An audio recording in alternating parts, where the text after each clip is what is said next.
ഫുജൈറയിലെ വാദി അൽ ഹെലുവിലേക്കാണ് അടുത്ത യാത്ര. ഒരു നാട്ടുഗ്രാമത്തിൻ്റെ എല്ലാ ചേരുവകളുമുണ്ട് ഈ പ്രദേശത്തിന്. പൗരാണികതയുടെ മുദ്രകൾ ഇന്നും നിലനിൽക്കുന്ന ഗൾഫിലെ അപൂർവം പ്രദേശങ്ങളിൽ ഒന്നുകൂടിയാണ് വാദി അൽ ഹെലു.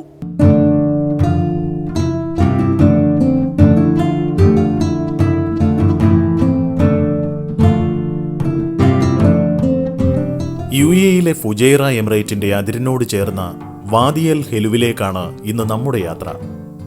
ചുറ്റുമുയർന്നു നിൽക്കുന്ന മലനിരകൾക്കിടയിലൂടെ പ്രകൃതി തീർത്ത ദൃശ്യവിസ്മയങ്ങൾ കണ്ടുള്ള ഈ സഞ്ചാരം വ്യത്യസ്തമായ അനുഭവമാണ്.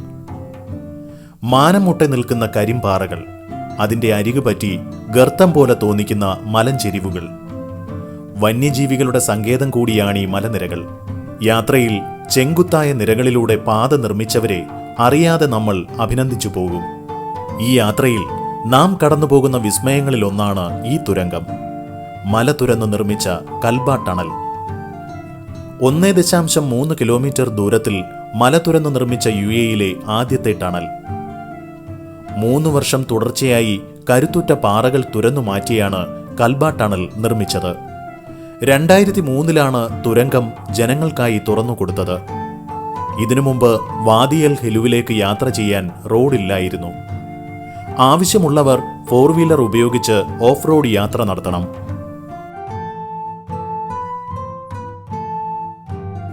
ടണൽ താണ്ടി അറബ് കുടുംബങ്ങൾ താമസിക്കുന്ന വാദി അൽ ഹെലുവിലേക്ക് യാത്ര തുടരുമ്പോൾ മലമുകളിൽ നിർമ്മിച്ച ധാരാളം വില്ലകൾ കാണാം.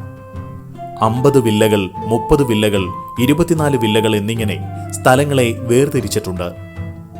അവയെ ചുറ്റിപ്പറ്റി പച്ച പുതച്ചു നിൽക്കുന്ന വിവിധ വൃക്ഷങ്ങളോടുകൂടിയ ധാരാളം തോട്ടങ്ങളുമുണ്ട്. ഉപയോഗയോഗ്യമായ ശുദ്ധജലം ഈ മലഞ്ചെരിവിൽ ലഭിക്കുന്നു എന്നതാണ് ഇതിന്റെ ഏറ്റവും വലിയ പ്രത്യേകത.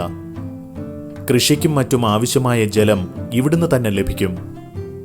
സ്വദേശികളായ അറബ് കുടുംബങ്ങൾക്കു വേണ്ടി ഷാർജ സർക്കാർ നിർമ്മിച്ചു നൽകിയ വില്ലകളാണിവ.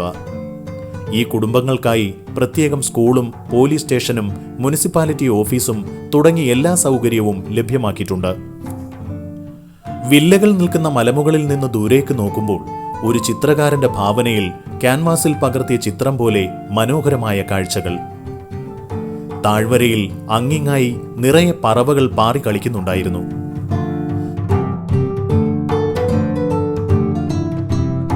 തൊട്ടടുത്തായി ഒരു മസ്ര കാണുന്നു. മരുഭൂമിയോട് മല്ലിട്ട് അതിജീവിക്കുന്ന ഉണങ്ങിയ ചെറിയ മരങ്ങളുള്ള വഴിയിലൂടെ വേണം അങ്ങോട്ടു പോകാൻ. മലമുകളിൽ നിർമ്മിച്ച വില്ലകൾക്കും കുന്നിനും സുരക്ഷിതത്വം നൽകാൻ പാറക്കഷ്ണങ്ങൾ നിറച്ച് മതിൽ നിർമ്മിച്ചിരിക്കുന്നു.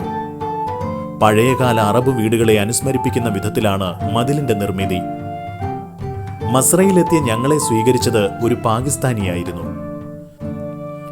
വില്ലകൾക്കും മലകൾക്കും താഴെ നടുവിലായി നല്ല തണലുള്ള ഒരു സ്ഥലത്താണ് മസ്രയുള്ളത്.